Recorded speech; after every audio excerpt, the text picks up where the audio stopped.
Hi fellow jelly roll ruggers. Come with me as I demonstrate the first 4 turns of this jelly roll rug. This is going to be an oval.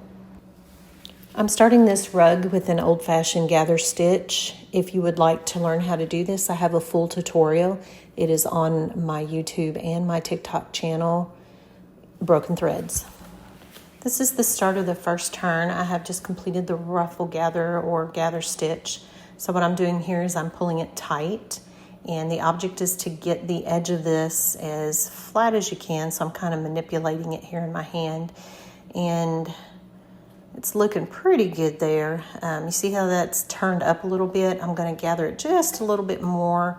So I had to add a few more stitches to give it just a little bit more slack, because the more fabric you put in there, the less curled up it's going to be. Now that I've added those extra stitches, I'm pulling it a little tighter and gathering it up a little bit more, and you see how easing more of that fabric in is making that edge lay flatter. So if you don't start out with a good flat edge, the chances of it curling or cupping are extremely great. Now I'm just manipulating a little bit and I'm pinning it into place so it doesn't move around on me. And when I get a few pins in, what I'm going to do is take the extra thread here and just kind of tack it down. Not necessary, but I like it so it doesn't move around on me when I get ready to put it in the machine to do the zigzag. Once I've finished tacking this in, I'm going to press both sides and get this first turn nice and flat. This little device is a hump jumper. You have probably seen me use it before if you watch my videos.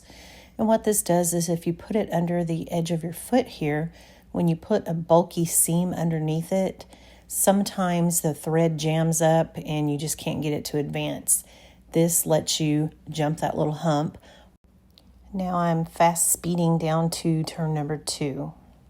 This is the start of turn number 2. I'm putting this pin just a little bit back behind where I want it to start.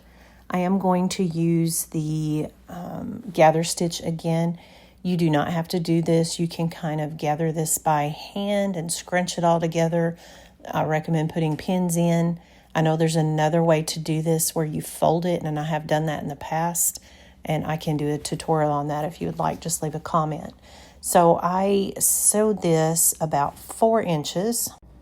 I'm pulling the string here to gather the strip up. This is not going to be a hard turn like the first turn. This is more of a softer turn. As I'm gathering this, I'm pinning it into place and just moving it around and adjusting it. Again, what you want is to have as flat an edge on the curve as you can. If the edge of your curve is still spooning up, pull it off there and gather more fabric into it. You want to ease as much into it as you have to make the edges flat. Otherwise, you will get spooning and cupping the further you get into your rug. Now you just sew this curve and remove these pins as you go. I did move my camera up on top, and this is turn number 3. For turn number 3, I'm not using the gather stitch anymore.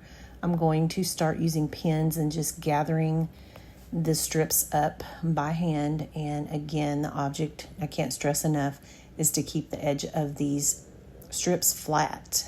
If you can keep these flat, you're going to have less issues as the rug progresses. So I'm just easing in the fabric here, and I like to use the folded edge.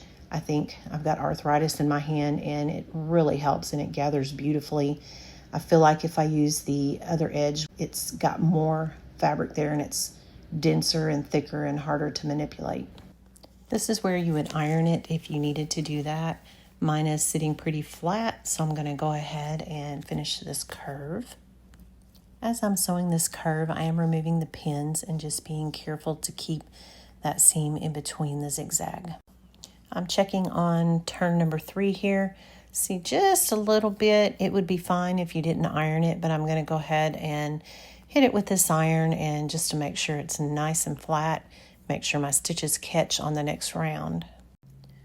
Just to look at how nice and flat that is. That is what you want to see. This is curve number 4, and I'm just taking a look to see if I need to iron that down at all. There is a little bit here. I'm going to go ahead and hit it with the iron. Again, it's very important to have the edge of that curve as flat as you can get it. Now I'm just sewing the seam up to that curve, and what I'm going to do here is place a pin and then start gathering this just like I did the last curve. I'm going to start just a little bit back because you want to start easing that curve a little bit further back each time. I think this kind of helps with the cupping issue as well. So again, what we're going to start doing is just gathering it kind of like an accordion pleat, and try to keep that edge flat and just work your way around like you did on the last curve. Then once you get all of this pinned and lined up, it is time to sew this last curve. Here's a better view to see the sewing. Here's the finished edge on number 4. As long as you keep these edges flat, you wind up with a nice flat curve. Please leave questions and ideas for more videos.